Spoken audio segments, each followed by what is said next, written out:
Welcome to the CBC Teams Podcast. My name is Brother Sam. We're going to start something a little bit new for the podcast. It's going to be called the Good Conversation Interview, where we interview people in ministry, other people at church, just to try to catch up with each other and see how each other are doing.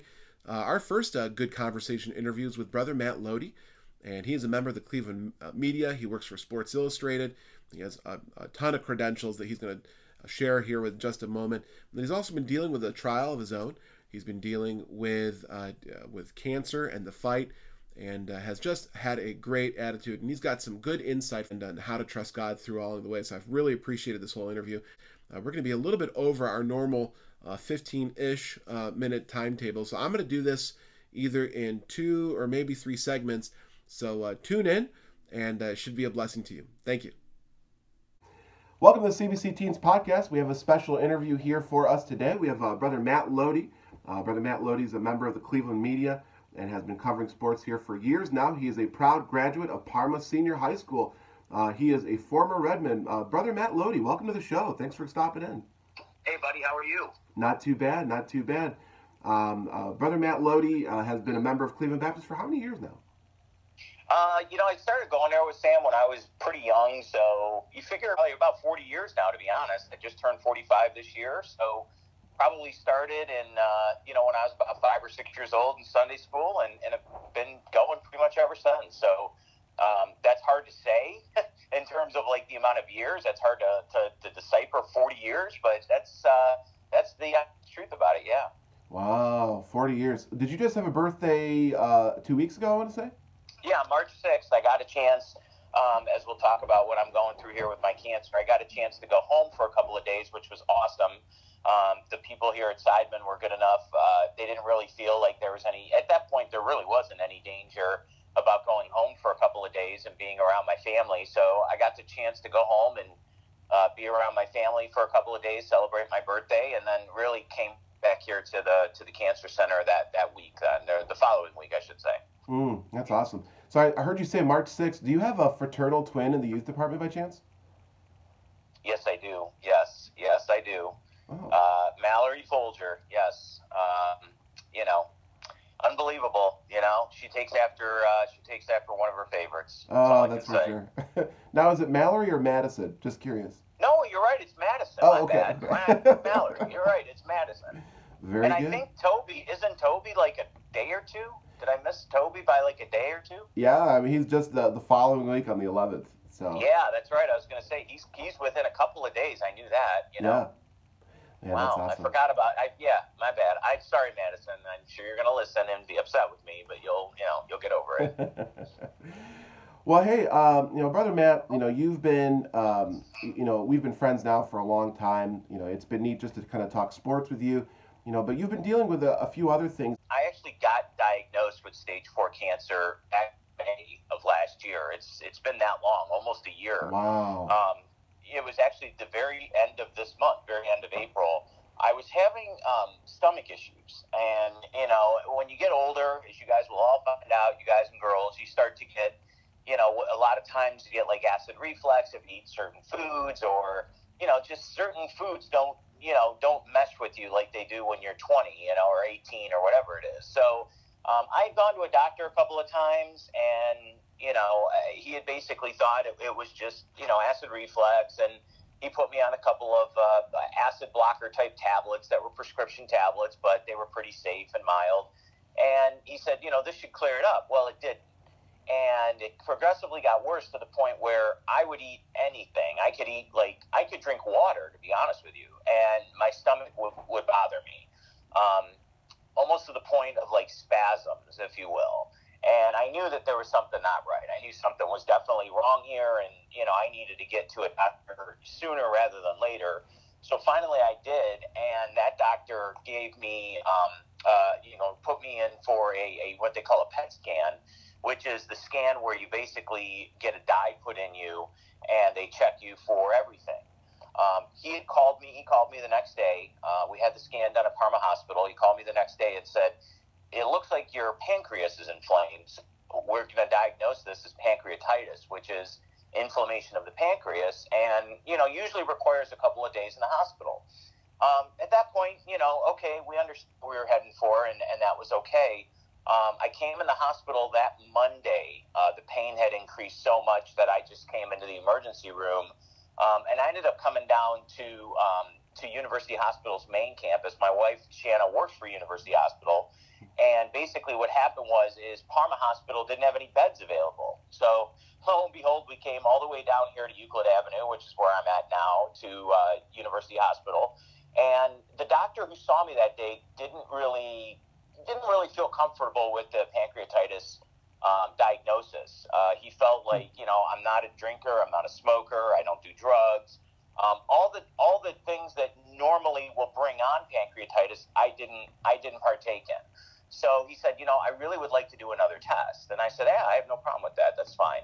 So we did another scan that day, or I should say late in the day. I ended up staying overnight in the hospital, which is, kind of different. I haven't done that in many years. The next morning, a radiologist came in and very, kind of mournfully told me that this is going to, his exact words is this is going to end up being cancer. And, my wife, my dad, and myself were in the room, and it just, as I'm sure it would anybody, it just blew us away.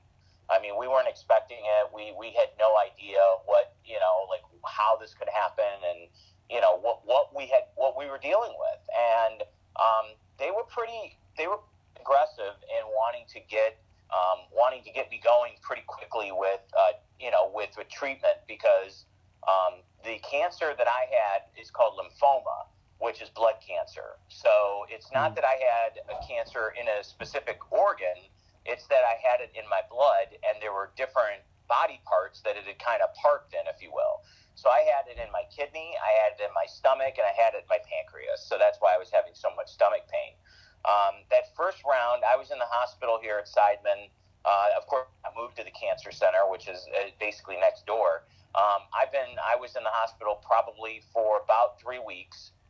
Went home, continued chemotherapy at home, and I would come in as an outpatient. And throughout the course of the summer, it was kind of up and down. I would go from bad to worse, and then it would get better, and And finally, in September, they said that you're in remission. Your cancer's gone. You're in remission, and we celebrated with the Lord, and we're very thankful for that. And we were going to set ourselves up for what they call a stem cell transplant. What that basically is they take a bunch of your cells, they freeze them, and then they give you what they call conditioning chemo to kill your cells. So you basically have no immune system. It's kind of an interesting procedure. And then they re-put the good cells back in your body with the hope that the cancer being gone, you have to wait till you're in remission to eventually do this procedure. They want the good cells to overtake whatever bad cells you had. So, and it's a very, like I said, it's not anything spectacular. It's only at like a half an hour. But, the thing is you've got to what you're going through is you're basically going through, like I said, your body going from having bad cells to good cells. That's what they're trying to do for you. So we had the stem cell transplant October 14th, and I was in remission up until probably late December. I started to develop the same pain in December, and unfortunately the cancer returned. And then we decided to go with a different type of transplant, one called a CAR T transplant, where they basically do almost the same type of thing. They engineer your T cells to fight off the cancer that's in your body. And I think we're in a pretty good spot. I've been in here now for a month. Some of that is due to the type of procedure I had. Some of it is due to, obviously, what we're going on in our society with the coronavirus and everything. But the prayer and the hope is that once I get out of here, I go home, I recover, and that we're good to go. They'll do a scan here in about a week, and then they'll do a second scan at the 60-day mark, and Lord willing, those will both come back clear, and we'll get back to life as we know it. So that's the short and long answer of what I've been through in the last year and how it's kind of progressed. So, obviously a lot of things have been taken away, from normal everyday living for, just kids that are in school or adults that go in and out of their job. And so those just modern conveniences have been taken away.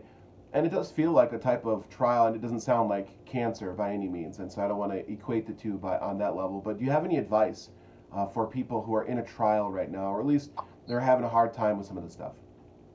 Yeah, I mean, obviously, I had a decision to make pretty quickly when I got diagnosed. I had a father who was, just the look on his face when we were told the diagnosis, my wife, crying, my mother-in-law who showed up that day in tears. And basically, my decision was at that point, you're going to have to take this head on and you're going to have to stay positive. That doesn't mean that we haven't had some pretty dark moments throughout the course of this thing. And that is perfectly okay to do, and that's perfectly okay to have. You're not expected, I don't think the Lord or anybody expects you to go through a trial like this and not have some suffering or have some, pretty dark moments and stuff. But I think there's also a point where that's when you really call on him, and then you say, hey, Lord, what will you have me to do next? Or what will you give me in terms of health to do next? Because, realistic, as I said, like you said, you kind of said life isn't the same, and it's not. There was a time period after the first transplant where I was pretty much at home for 60 days. I couldn't do anything. I couldn't go out. I couldn't, I had some visitors come over, but that was, it was a very different, feeling for me. I'm always the type of person that likes to go do things, church and friends and everything else, and I wasn't allowed to do that. So there was definitely some trials and tribulations and everything, but I think the biggest thing for anybody going through a trial is just, make sure that you stay close to the Lord, pray on it as much as you can, ask for his will, and then, as he'll give you the opportunity to share your story or share your examples with somebody, do it, don't be afraid of it. I don't, I've heard a lot of people that have said, oh, I've talked to a lot of people who don't like to share their story, and that's okay too. But for me, I just felt like I had an opportunity, especially with being in the media and doing what I do, that, I could talk to people about it and hopefully, have some reflection on it. And not only for myself, but for those people out there that wanted to share their story. And I've done that, through social media. I feel like on Twitter and Facebook a lot. And it's been really a blessing for a lot of people to, contact me and share their stories, or maybe share the story of a family member or whatever. And, and say that they've drawn some inspiration from what I've had to go through. Well, I hope you enjoyed part 1 of the CBC Teens Good Conversation interview. Continue to part 2. Now, you kind of alluded to it when you're talking about being in the media, but what were the steps that got you there? You hear about people kind of, for us, we hear about some of the media, it sounds like, oh, he made it big. But I mean, was it an easy road? Was it sort of like a regular, atypical or typical, I should say, road, or was it pretty difficult just to get to that point? Yeah, I mean, being in that field it's never easy, because it's an interesting field in that, there's so many people that want to do it. There's so many people that want to be a part of it, and whether it's covering a team or writing for a team or maybe being on television news or whatever it is. And, I've really gotten a chance to be around a lot of young people who want to be in it, because I actually taught at the Ohio Center for Broadcasting for 10 years. So I got an opportunity to, kind of minister in a way and be around a lot of, 20-somethings, even people in their 30s who, they still want to be a part of it. And it's definitely, I wouldn't call it easy at all. I would never call it easy. I think it's a difficult field, but I think it's just like any field anymore in our world. What you put into it is what you're going to get out of it. I've seen so many kids, and when I say kids, I'm talking 18, 20 years old, they decide they want to do this. And whether it's the media, whether it's finance, whether it's art, whether it's music, whatever it might be, and, they get a little bit into it and then, sort of realize how hard it is and just sort of quit.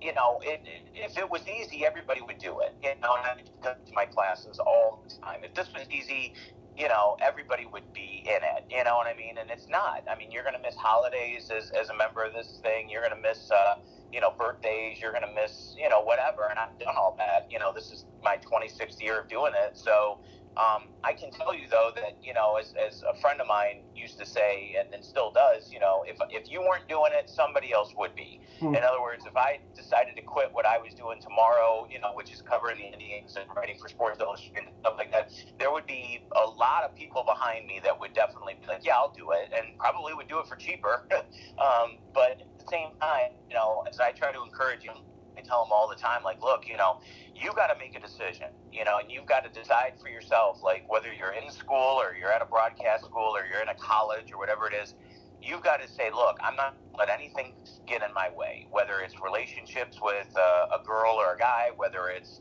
family member stuff, whether it's, a drama in your life, which everybody has.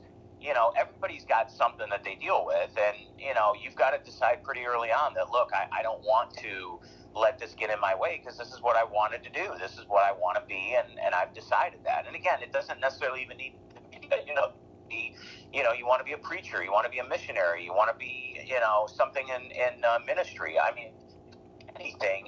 And again, any field anymore is tough, and you got to give it your all, and you can't you can't give up. Yeah. Were there ever big hurdles early on? Sure. It sounds like yeah. to quote LeBron James, just a kid from Parma, or in your case, Parma. So yeah, I mean, there was. I mean, I got my first job, which was right out of broadcasting school. I got fired from because we were changing formats, which was we were going. Actually, it's interesting. We were going from sports to religion, and there just wasn't need for anybody. They were changing the station. So, and that will happen. I mean, a lot of times in the business, you're going to get fired. I mean, that happens, and I've gotten a couple of times in my career, and that's okay. You really need to just sort of continue to go with the flow. Yeah, that I would say the first time you get fired is really a shock because you kind of think you're invincible, and whether you're making $4 an hour or $14 an hour, it doesn't matter. That first job is always a special one that you always look back on, and there's been other jobs, but the first couple are the ones that you always kind of remember, I think, a little bit more so. There's been times that, I've had to take other jobs, go work for a friend, or maybe go work, I worked for a trucking company for a while because I wasn't making it. And it took me a couple years to get to the point where I could safely not have to do that anymore. And I could just do, stuff in the media and covering games and everything else for ESPN and AP and whatnot. And, to me, it's that was an accomplishment. And not to say that there's anything, wrong by any means of working, another job or anything like that. But, what I tell my students a lot, or used to tell them a lot anyway, is that, there's going to probably be a point in your career where you're going to have to take a second or even a third job, whether it's delivering pizzas or working at a different place or a store or whatever, because first of all, the media field just doesn't pay very much. It just doesn't. And part of that reason, you hear these guys, Peyton Manning's making this much money or whatever. And, that's few and far between, you know what I mean? Or Tony Romo or whatever is making $19 million now or whatever on doing Monday Night Football. But those are so far and few between. You can't count on that. If you can make a living doing it, you're doing great.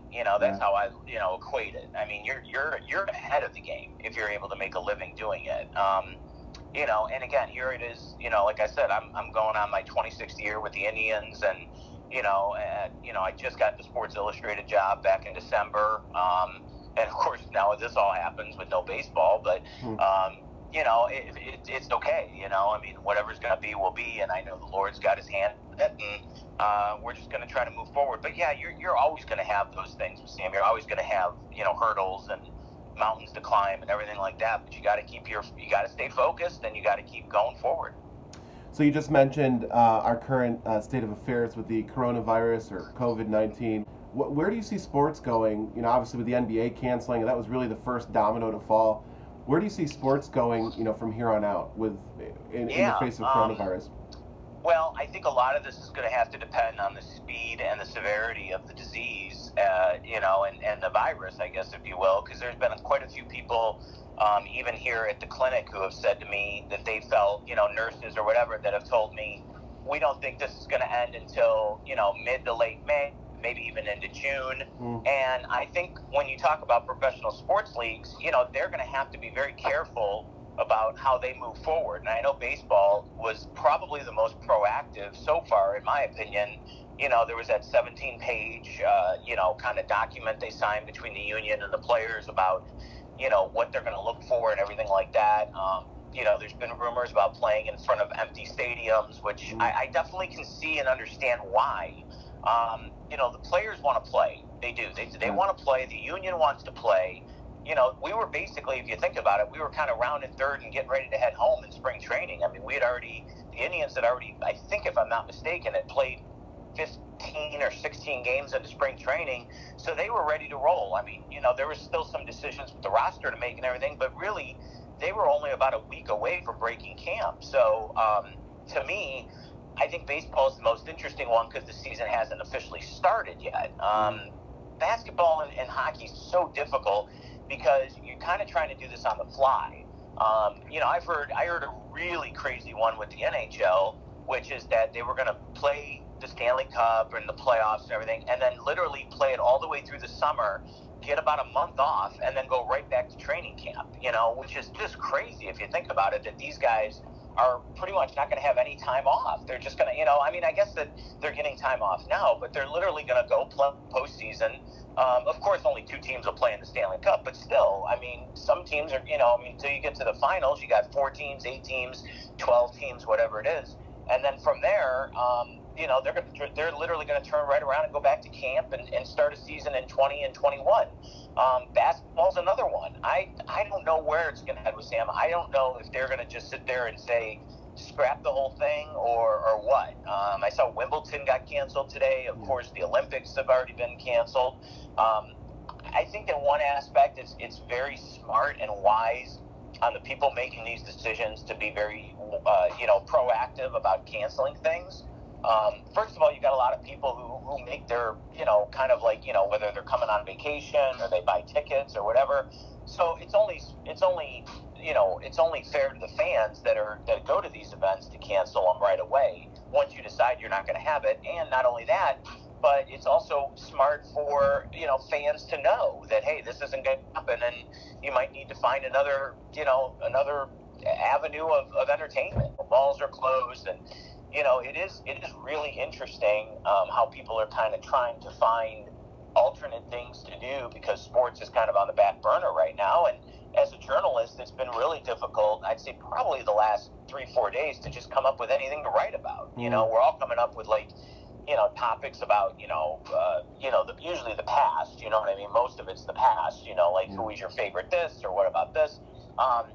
But at some point, companies are going to have to make decisions. How are we going to treat this, And when I say companies, I mean journalistic companies like newspapers and whatnot, and even, like my company, Sports Illustrated, which is owned by Maven, and even television stations. John Telich at Fox 8's a good friend, and I just talked to him yesterday.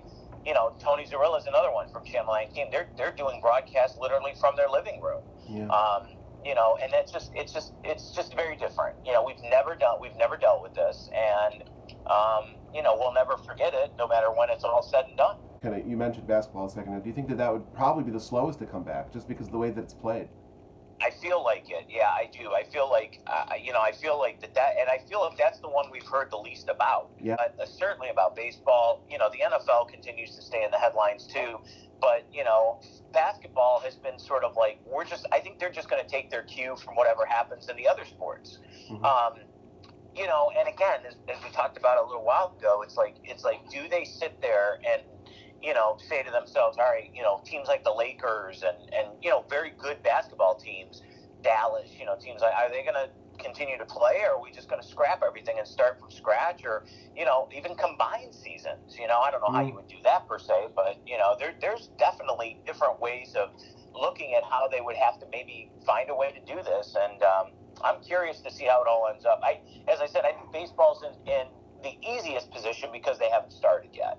I think the NHL and the NBA are in the most difficult, simply because they're already 3/4 of the way during the season. I mean, if you look at it, we're April 2nd. We're recording this on April 2nd. The NBA will be done in 13 days. I think the Cavaliers' last game period is due to be like on the 12th or the 14th or somewhere around that of this month. So the Cavaliers will be done. And not that would be the worst thing in the world. They're certainly not, a contender by any means this year, which we knew. But, are they going to decide to go ahead and play those extra games, or what are they going to do? But as I said, why that's not going to happen? It's because of the money. It's because of the revenue that these teams are going to lose.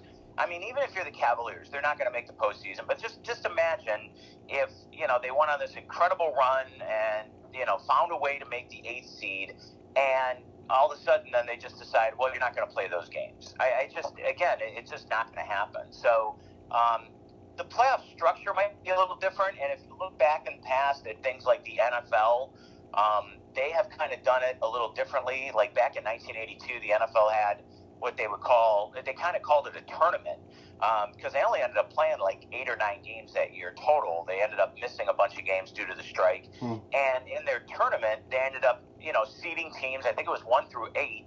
And, you played rounds. You played the first round, you played the second round. It was almost like, a kind of a March Madness type thing, like an NCAA basketball thing. So, yeah, as I keep saying, it'll be interesting to see what route all these sports leagues take and how quickly they decide, okay, this is the direction we're going to go. As I keep saying, I think, not to keep harping on it, but I think the best position for any league is baseball, or football for that matter, because they've got a long time to figure things out.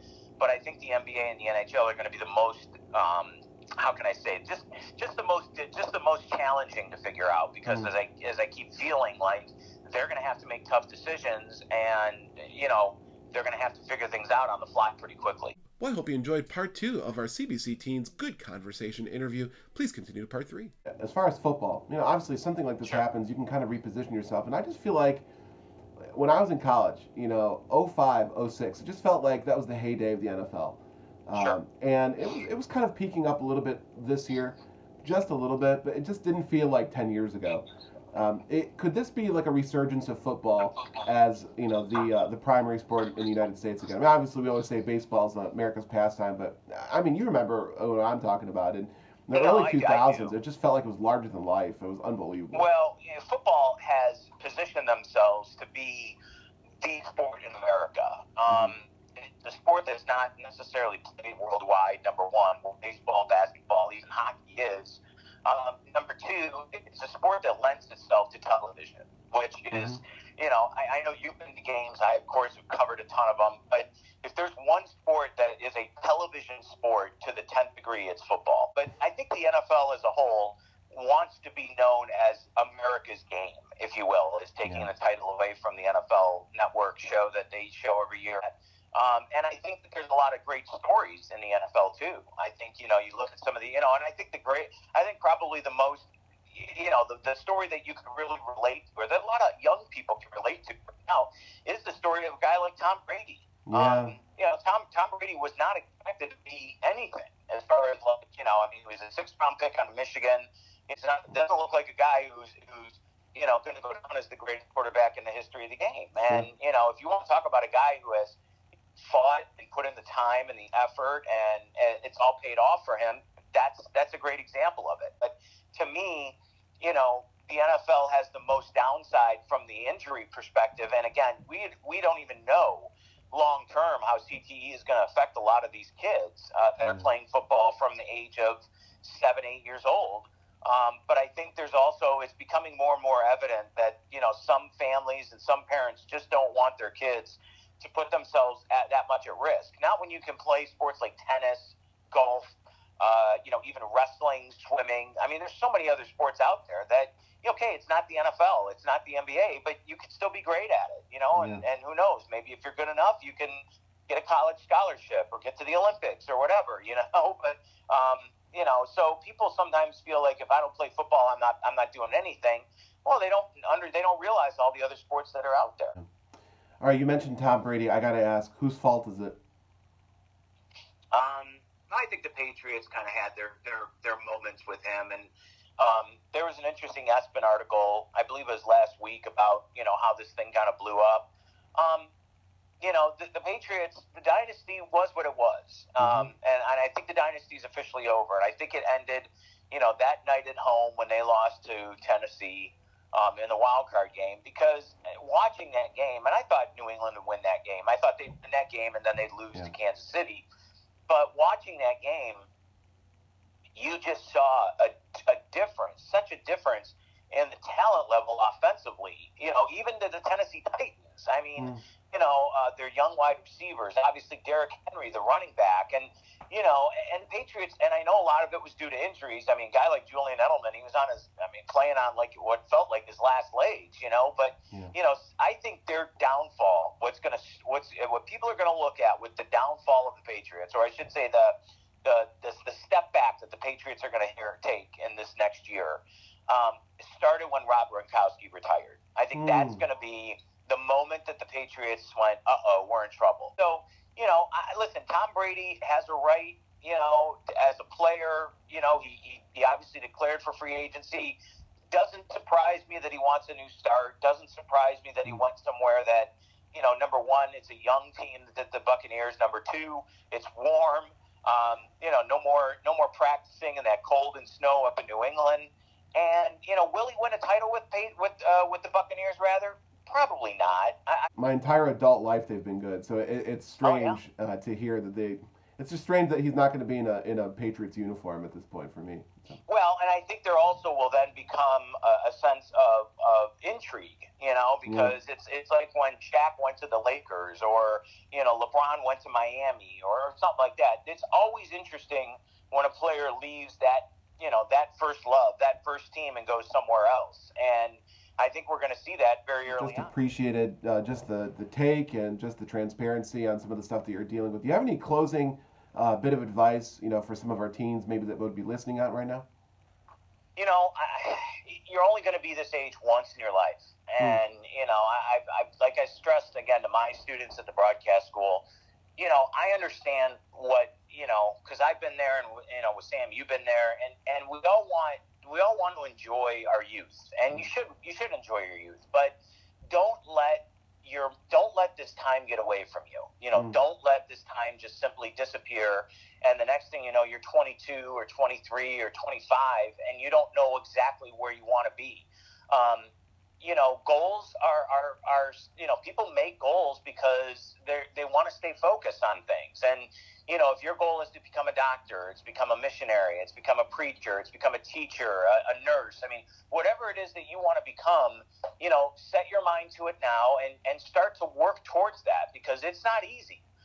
As I said before, sometimes is it okay to start over? Absolutely. But, I think you owe it to yourself as a person, whether you're 17, 18, 19, whatever it is. I mean, put your effort forth. Try to get a game plan now, because sometimes I see with a lot of students, they get out of high school and they're just sort of like, well, I'll just float for a year, or I'll just do this for a year, or whatever.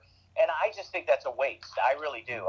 Maybe I come from a different philosophy or whatever, but I just always felt that was a waste of a year of somebody's life. And, and again, as we talk about, the Lord gives us this time to try to make things of ourselves and to try to take it to another level. So I think, any advice I would give, it would be to, don't give up this time that you have right now as a young person, because, I'll figure it out later. Well, later comes pretty quickly, so, work towards your goals now. Start setting goals as a young person now. Maybe you'll want to, set a goal. Hey, I want to be here when I'm 30 years old. I want to be married. I want a house. I want this job position.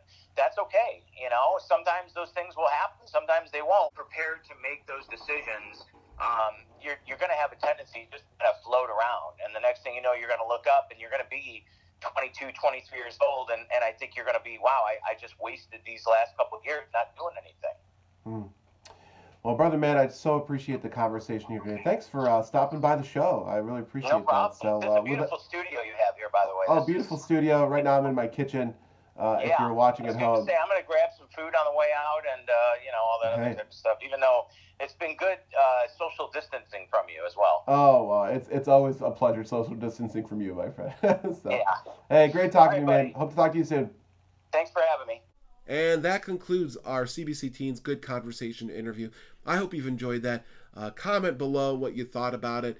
Maybe even give me some ideas on who to interview next. It would be a blessing to you. Hope you have a great weekend. God bless.